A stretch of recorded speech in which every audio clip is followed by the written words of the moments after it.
A billionaire said my name into a microphone, and my wife dropped her drink like somebody had pulled a pin inside her. That was the moment, not the beginning. The beginning came 15 minutes earlier when Vanessa leaned close enough for me to smell her perfume over the hotel flowers and white wine and whispered through a smile meant for other people. "Stay in the back tonight, Dan. Don't embarrass me." I was 54 years old, standing in a tux I'd bought in 2012 with a left knee that always acted up when the weather turned cold, and I still felt about 12. That was the part that got to me later. Not even the words themselves, just how familiar they were. The gala was at the old post office in Chicago, one of those giant restored buildings companies rent when they want donors and executives to feel important. It was late October, cold enough outside that the wind off the river went right through my jacket when the valet kid opened the car door. But inside it was overheated and polished and smelled like expensive candles, steak glaze, and too many people wearing wool and silk under the same roof. Vanessa loved that kind of room. She knew exactly how to stand in it. Chin up, shoulders back, one hand light on her clutch. Her heels clicked across the floor like she was keeping time for the whole place. I followed half a step behind, which had quietly become my role over the past few years. "My name's Dan Mercer. I'm from Columbus, Ohio, though I've lived out in Naperville, Illinois, long enough now that my coffee order and my joints both know where home is. I used to own a small industrial systems and logistics software business. Nothing flashy. We built planning tools, warehouse models, routing systems, that kind of thing. I sold it years ago, did well enough, and mostly stepped back. I took consulting calls when I felt like it, fixed things around the house, kept a few rental properties in shape, drove my old Ford F-150, ate breakfast at Bob Evans more often than my doctor would probably recommend. None of that impressed Vanessa anymore. She was 49, sharp as broken glass, and worked as a regional development director for a luxury senior living company that had recently been bought by a man named Graham Whitaker. Everybody in her office had been talking about him for weeks. Private equity billionaire, hard-nosed, smart, the kind of owner who could clean house fast or lift somebody into a bigger title if he liked what he saw. Vanessa wanted him to like what he saw. At coat check, she tugged at my lapel and frowned. "You're wearing the wrong tie." "It's black," I said. "Pretty sure that's still legal." She didn't laugh. "Just try not to do your little jokes tonight." My little jokes. That was what she called any sentence that came out of my mouth and wasn't approved in advance. Inside the ballroom, the tables were covered in white linen and little glass candles. A jazz trio was playing off to the side. Servers moved around with trays of bourbon drinks and tiny crab cakes. Big screen behind the podium. Auction items lined up along one wall. Golf packages, Napa weekends, a signed Bears helmet, rich people charity stuff. Vanessa spotted two women from corporate and changed her whole face before we even reached them. "Lindsay, hi. Cheryl, oh my gosh, you both look amazing." Then she turned slightly toward me like she'd almost forgotten I existed.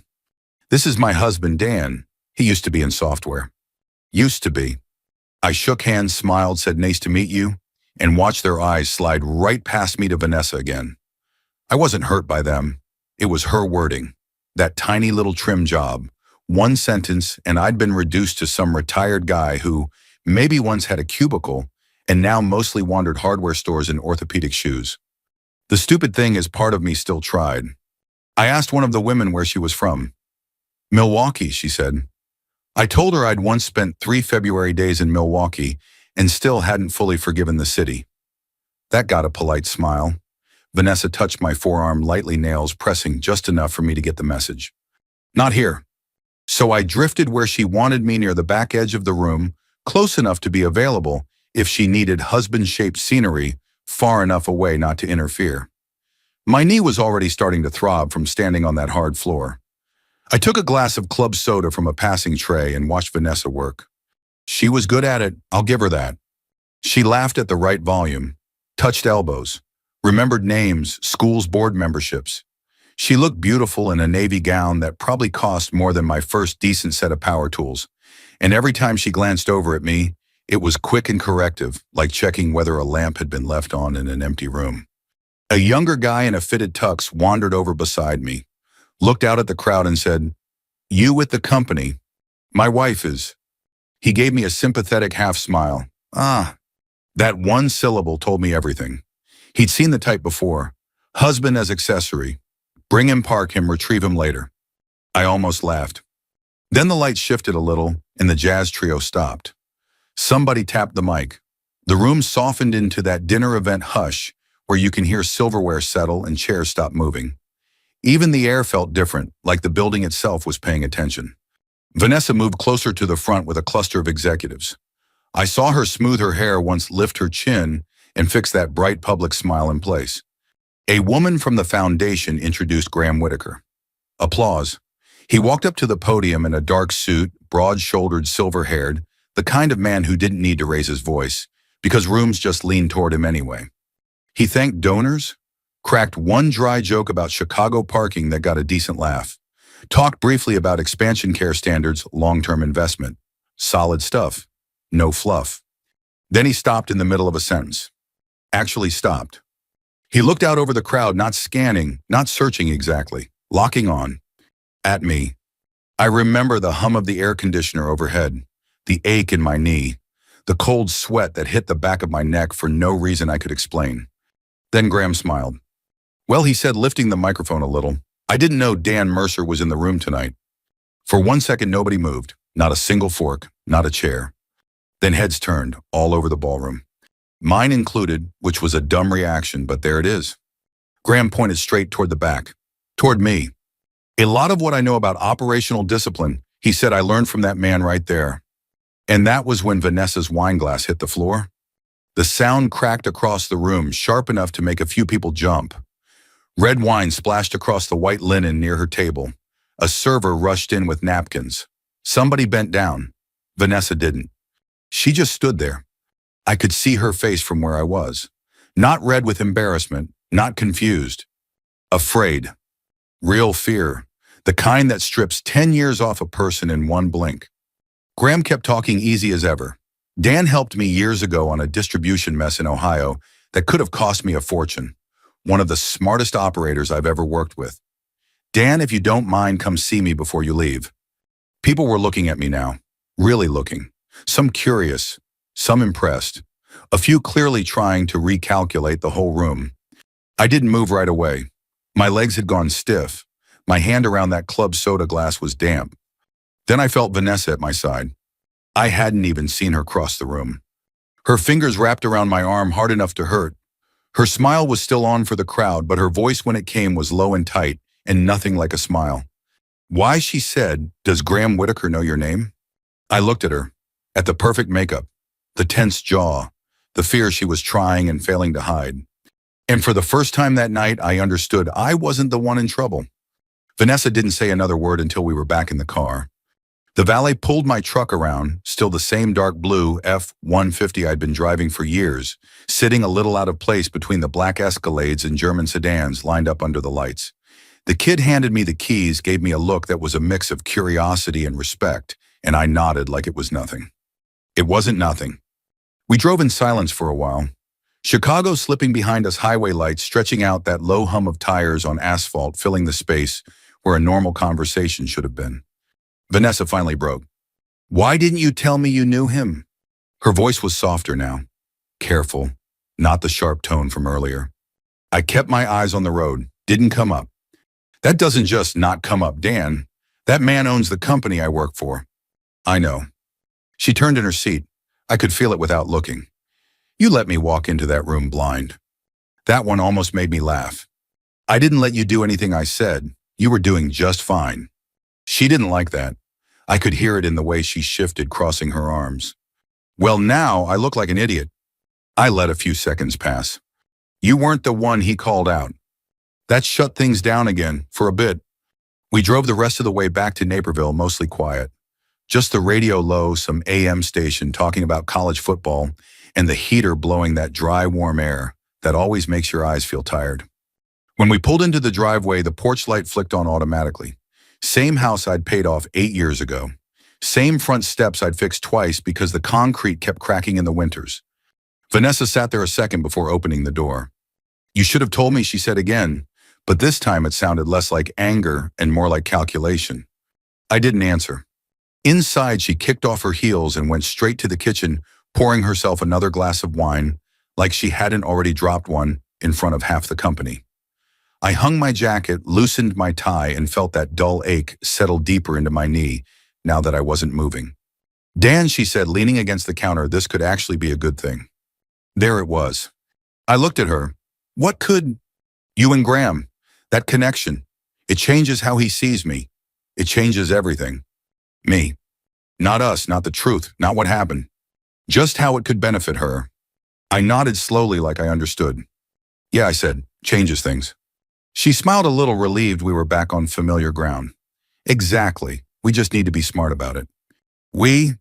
That word sat funny in my chest. I went upstairs, showered, and lay down, but I didn't sleep much. Every time I closed my eyes, I saw that moment again. Graham pointing the room, turning the sound of glass breaking, and Vanessa's face. Fear. Not embarrassment, not pride, fear. That didn't come from nowhere. Hidiri waro wastorchum. Over the next couple days, Vanessa was different. Kinder, softer, asking me if I wanted coffee in the morning, laughing at things that weren't really jokes, sitting a little closer on the couch. It would have been nice if I didn't know better. I've been married long enough to know when something's off. Tuesday afternoon, I was in my office, really just the spare bedroom, with a desk and an old desktop I never bothered replacing, going through some emails when I heard her voice upstairs. She was on the phone. I couldn't hear everything, just pieces. The tone more than the words. Tight, fast, worried. I stepped out into the hallway without thinking, stood near the bottom of the stairs. I know she was saying, I didn't think he'd even be there. Pause. No, he doesn't know. He can't. Another pause, shorter. If he connects those models to me, I'm dead. I stood there a second longer, waiting for something that made sense of that sentence. Nothing did. I went back into my office, shut the door, and sat down at the desk. The same desk I'd used years ago when I was still running my company. Same drawers. Same files I never threw out, because I've always been the kind of guy who keeps things, old estimates, notebooks, USB drives, contracts, backups. It's a habit you pick up when your work depends on details. I opened the bottom drawer and started pulling things out. Old folders, yellowed legal pads, a couple external drives, and then a small plastic USB stick, black, with a strip of masking tape wrapped around it. My handwriting on the tape. For Vanessa, in case you ever need it. I sat there with that thing in my hand longer than I'd like to admit. I remembered exactly when I'd given it to her. Years ago, back when she was first trying to move up in her company, staying up late at the kitchen table, stressed about presentations, asking me questions about operations, cost flow, vendor contracts. I'd built those models over years, refined them job by job. They weren't flashy, but they worked. I trusted her with them. Didn't think twice. I plugged the USB into the computer. The folders opened up just like I remembered. Clean, organized, dates on everything. Then I opened a newer directory on the desktop, one I didn't recognize right away. Vanessa's work files. She'd synced some of them here months back when her laptop was acting up. I started clicking. Same structure. Same logic. Same naming patterns. But different author fields. Her name where mine used to be. Some files still had traces of me, older versions buried deeper. But the ones that mattered, the ones polished and ready for presentation, all pointed to her. I leaned back in the chair, staring at the screen. It wasn't just that she'd used my work. She'd cleaned it, repackaged it, made it hers. And suddenly that moment at the gala snapped into place. Graham hadn't just recognized me. He'd recognized the work, which meant he'd seen it recently, which meant Vanessa had shown it to him. As her own? I closed my eyes for a second. Not out of anger, not right away. Just tired. Because part of me still wanted this to be something smaller, a misunderstanding, a gray area. But it wasn't. I unplugged the USB and turned it over in my hand again, thumb brushing across the tape. For Vanessa. I stood up, walked out to the garage, and sat down on the little stool near my workbench. It smelled like motor oil and sawdust, same as always. Quiet, familiar. I looked at that USB one more time. She didn't just take the work I said out loud to nobody. My voice sounded steady. That surprised me. She took the story of who I was and told it like it was hers. And sitting there in that garage, I realized something else. I'd spent a long time making things easier for her. Smoother. quieter, smaller even, so she could stand a little taller in rooms like that one in Chicago. I didn't say it out loud again. Didn't need to. The next morning I woke up before the alarm. Habit more than anything. Years of early job sites, early calls, early drives. Even now when I didn't have to be anywhere, my body still worked like it did. I made coffee in the kitchen, the cheap kind from Costco, strong enough to wake you up, not good enough to brag about. The house was quiet. Vanessa was still upstairs. I stood there by the counter holding that mug looking out at the backyard. Frost on the grass. Thin layer. The kind that disappears once the sun comes up but still tells your joints what season it is. My knee was already reminding me. I didn't rush anything that morning. No big decisions. No speeches in my head. I just moved slow like I always did when something needed fixing. By 9, I was sitting in an office in Oak Brook across from a man named Peter Langley. Mid-60s gray hair, wire-rimmed glasses, the kind of attorney who didn't waste words. He'd handled a few things for me years back when I sold the company. Solid, practical. "What can I do for you, Dan?" he asked. I slid a folder across his desk. Printouts, account summaries, property documents, nothing dramatic. I need to understand exactly what's mine, what's hers, and what we've been calling ours that isn't really that simple. He opened the folder, scanned a few pages. "You planning something?" he said, not a question. "I'm planning to stop pretending things are equal when they're not." He nodded once, no judgment. We spent the next hour going through everything. The house paid off in my name, purchased before her promotion years. The lake property held through an LLC tied to my original business assets. Primary accounts, some joint, some not. Secondary cards, club memberships, expense accounts, all linked in ways Vanessa probably never bothered to understand. Not because she was careless, because she didn't need to. I'd made sure everything just worked. Peter leaned back in his chair. "You've been generous. That's one word for it." He gave me a look. "You're not trying to punish her."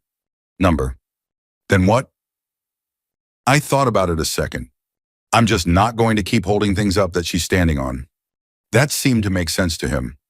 We talked about separation, process, documentation, no rush, no theatrics, just steps. Before I left, he said, "If this turns into something more public, keep everything clean. Facts, dates, no emotion." I can do that. I meant it. Wake a year, Ramona. On the drive home, I didn't turn on the radio. Just listened to the engine and the road. There's something about that kind of quiet that clears things up. Not in a big dramatic way, just lines things up. By the time I pulled into the driveway, I knew what I was going to do. Not everything, but enough. Suriname. That afternoon, I sent one email. Short, direct. To Graham Whitaker. I didn't tell a story, didn't complain, didn't mention Vanessa's name more than necessary. I just said I believed some of my prior work had been presented recently without proper attribution and that I had original files with timestamps if he needed clarification. That was it. No follow-up. No pressure. Then I went out to the garage and fixed a loose hinge on the side cabinet that had been bothering me for a week. It felt better than sitting in the house. The response didn't come by email. It came the next morning just after 10. Phone rang, unknown number. Dan Mercer. "Dan, this is Graham Whitaker." His voice sounded the same as it had in that room. Calm, direct. "Morning," I said. "I got your message." I figured. Pause. Not awkward, just measured. "I've seen situations like this before," he said, "so I'll ask you one question." "Okay. Did she ask permission?" That was it. No buildup, no accusation, just that. I looked out the window at the backyard again. Frost was gone. Grass looked normal, like nothing had changed. "No," I said. Another pause. "All right," Graham said. "That's what I needed." We talked a few minutes more. Logistics, documents. He didn't sound angry. He sounded disappointed, like a man who didn't enjoy being forced to clean something up, but wasn't going to ignore it either. Before we hung up, he said, "We're hosting a leadership session next week in Evanston. I'd like you there." Why? Because I prefer facts to circulate in the same room. That made sense. "All right," I said. After the call, I sat there a while. That was the point, I think. The one where it stopped being something private. And in race, so Vanessa came home early that day. I heard the garage door open, then her heels on the concrete, then the door into the kitchen. Dan, she called. I walked in from the hallway. She looked off, not polished like usual, tight around the eyes. Why did the club call me this afternoon, she asked. I knew exactly what she meant. The country club membership, secondary card in her name, primary account in mine. They said my card was declined, she added, in front of people. I shrugged a little. I made some changes. Her face hardened. Without telling me. I'm telling you now. That's not how this works. I almost said something sharp. Didn't. That's actually exactly how it works, I said instead. Calm. She stared at me like she was trying to figure out if I was serious. Dan, what are you doing? I held her gaze. Fixing something. She let out a short laugh. Not real. This is about the gala. You're upset because I told you to stay in the back. Number. Then what? I didn't answer right away. Didn't need to. She shifted uncomfortable. You're acting like she started then stopped. Like what I asked. She looked away first. That told me enough. Hede. That night she tried a different approach. Cooked dinner. Something she hadn't done in a while. Pasta. Overcooked a little, but I didn't mention it. She poured wine, sat closer than usual. You know I've always believed in you, right? She said. I almost smiled at that. Have you? I asked. She blinked. Didn't expect that. Of course I have. I nodded slowly. Then I went upstairs and shut my office door. On the desktop, I opened one more file. An email draft. Not sent yet. From Vanessa's account. Subject line clarification on source material. I read it once. Then again.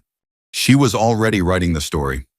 Positioning it, softening it, setting it up so if questions came, it would sound like collaboration, miscommunication, maybe even mentorship. And one line near the bottom stood out. Dan has always had a tendency to overstate his involvement. I sat there a long time after that. Long enough for the house to go quiet. Long enough for any doubt to fade out. I didn't feel angry. Just clear. I closed the file. Turned off the monitor. And for the first time since that night in Chicago, I knew exactly where this was going. The room in Evanston was colder than it needed to be. Not temperature exactly, though the air conditioning was doing that thing, where it hummed just loud enough to dry your throat out, but the kind of cold that comes from people sitting too straight in their chairs, waiting for something they don't fully understand yet. About 70 of us in there. Long rectangular tables, white notepads, coffee that had been sitting too long on a side table next to a tray of pastries nobody was touching anymore. Floor-to-ceiling windows looking out toward the lake, gray sky rolling in. I got there early, sat near the back, same instinct as always. Not hiding, just observing. My knee wasn't thrilled about the drive, but I managed. People filtered in, quiet conversations, polite nods. I recognized a few faces from the gala, a couple of board members, some regional managers. Legal too, I spotted that right away. You learn to notice who matters in a room like that. Vanessa walked in about 10 minutes later. And if you didn't know anything, you'd think nothing was wrong.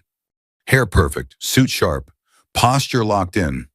She saw me, gave a small smile, and for a second, just a second, it looked almost like the version of her I used to know. She walked over. You came, she said. Was invited.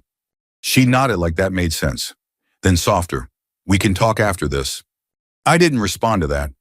She rested her hand briefly on my wrist. Same gesture she used at the gala, but lighter now. Careful. My husband's here today, she said, half turning to a woman beside her, like she was reintroducing me to the world. I gave a small nod, didn't say much. The meeting started a few minutes later. Graham stood at the front, no big introduction this time. Just got right into it. Let's keep this focused, he said. We've got a lot to cover. And then he called Vanessa up. She moved like she owned the room. Laptop open, slides up, voice steady. She started talking about operational efficiency, occupancy projections, vendor consolidation, cost structures, all clean, all confident, and all familiar. Not just the ideas, the phrasing, the way she built from one point to the next. I could hear pieces of my own thinking in there, stripped down, polished, repackaged. Nobody else in that room would have noticed. But I did. About 10 minutes in, she even glanced at me and said, light and practiced. And of course, I've had a very supportive partner at home through all of this. A few polite smiles around the room. I didn't move. Graham let her go a little longer, asked a couple of surface questions. Nothing heavy. Then he leaned forward slightly, hands resting on the table in front of him. Vanessa, he said, can you walk me through where this framework originated? Simple question. The room shifted a little. Not visibly, but you could feel it. Chairs settling, pens pausing. Vanessa didn't hesitate at first. It's something I developed over time working in the field, she said. Refining process is seeing what works. Graham didn't interrupt, just watched her. She kept going. And then formalizing it into a system we can scale across properties. Then she stopped. Because she saw him still watching. And she knew. She turned her head, looked straight at me. It wasn't subtle, it wasn't even controlled. It was a look I'd never seen from her before. Not anger, not frustration. A quiet, direct plea. Don't do this. For a second, just one, I felt it. All the years, all the shared history, all the nights when things were easier, simpler. Then I remembered the email. I pushed my chair back and stood. Slow, no rush. The room got quieter, if that was even possible. I didn't walk to the front, didn't need to, just stood where I was. Graham nodded once like he was giving me the floor. I kept my voice even. I built those models in 2013 and 2014, I said, back when I was still running my company out of Columbus. A couple people shifted in their seats. I still have the original files. I continued, with timestamps, version history, everything. Vanessa didn't move. I never gave permission for them to be used in any corporate material, I said. No emotion in it, just facts. And I'm only here because I think some things have gone on long enough. Silence. Then a chair scraped lightly somewhere to my left. Someone coughed. A man near the front, older, maybe board level, leaned back and muttered just loud enough to carry, well, this just got expensive. A few heads turned, not toward me this time. Toward Vanessa. She opened her mouth. Closed it. Tried again. There's been a misunderstanding, she started. Graham raised a hand slightly, not aggressive, just enough. Let's pause, he said. That was it. Not dramatic, not loud, but final. A woman from legal leaned towards someone beside her, whispering fast. Papers shifted. Someone else pulled out a phone, then thought better of it and set it back down. Vanessa looked at me again. This time there was no plea. Just shock. Like she was finally seeing me clearly for the first time in a long while. I didn't look away. Didn't look back at her for long either. I sat down, picked up the glass of water in front of me, and took a slow sip. My hand didn't shake. That surprised me more than anything. Across the room, Graham said something quietly to one of his people. Vanessa was asked to step outside. She didn't argue, just gathered her things, movements tight and controlled, and walked out without looking back again. The door closed behind her. The room stayed quiet for a few seconds longer. Then Graham cleared his throat. All right, he said, let's take 10 minutes. Chairs moved. Conversation started low and quick. Nobody came over to me, and I didn't go to anyone. I just sat there listening to the hum of the air, feeling the weight of it all settle into place. Not heavy, just done. Vanessa didn't come back into the room after that. I didn't expect her to. The meeting wrapped up about an hour later. Not normal, not smooth, but finished. People avoided eye contact on the way out the way they do when something uncomfortable has happened and nobody wants to be the one to name it out loud. Graham stopped me near the door. Daniel, I turned. He didn't offer a handshake this time. Just a look. Direct, measured. I appreciate how you handled that. I wasn't trying to make a scene. I know, he said. That's why it mattered. He paused like he was considering how much to say. We'll sort the rest internally, he added. But I meant what I said the other night. About what? Trust, he said. That's harder to find than talent. I nodded, didn't overplay it. We'll talk, he said, then moved on. And that was that. The drive home felt longer than it should have. Not because of traffic, just space. When you've been holding something in for a long time, and then you don't have to anymore, it leaves a kind of quiet behind. Not relief exactly. Something flatter. Cleaner. I stopped at a gas station just outside Naperville. Grabbed a black coffee from one of those machines that always smells a little burned no matter what button you press. Stood there by the truck for a minute before getting back in. My knee was stiff. The air had that late fall bite to it. Normal things. Vanessa was already home. Her car was in the driveway, garage light on. I walked in through the side door. She was in the kitchen standing by the counter, both hands flat against it, like she needed something solid to hold on to. She didn't turn right away. "You didn't have to do that," she said. I set my keys down, took off my jacket. "Do what?" "You humiliated me in front of my entire leadership team." I leaned against the wall for a second. I answered a question. Her laugh came out sharp. "Don't do that. Don't pretend like you don't know what you did." I looked at her. "No," I said. "I know exactly what I did." She turned then. Eyes red, makeup still in place but just barely. "You could have talked to me first." "I tried," I said. "You were already writing the story." That hit. She stepped back a little like I'd pushed her. "I was handling it," she said. "There were ways to position it." "That weren't true." "That's how things work," she snapped. "You think everyone in that room got there by telling the whole truth all the time?" I didn't answer right away, because part of me knew she wasn't entirely wrong. But that didn't make it right either. "This wasn't gray," I said. "You took something that wasn't yours." Her jaw tightened. "I built on it." "You replaced me." Silence. That one landed between us and stayed there. She shook her head slowly. "You're blowing this up. For what pride?" I thought about that. Maybe I said, or maybe I just got tired of being edited out. She stared at me, searching for something, weakness maybe, a way back in. "You're going to regret this," she said finally. "Quieter now. You think this makes you bigger." I almost smiled. "No," I said. "It just means I'm not making myself smaller anymore." That was the closest I'd come to saying it out loud. She looked like she wanted to respond. Didn't. Instead, she turned away, grabbed her phone, and walked out of the room. I didn't follow. I went into the garage. Same stool, same workbench. That little space had always been mine. Not in some symbolic way, just where I fixed things, real things. Hinges, drawers, lawn equipment, whatever needed doing. There was a small pile of boxes stacked off to the side. I'd picked them up earlier that week. Didn't rush it. Didn't do it in anger. Just prepared.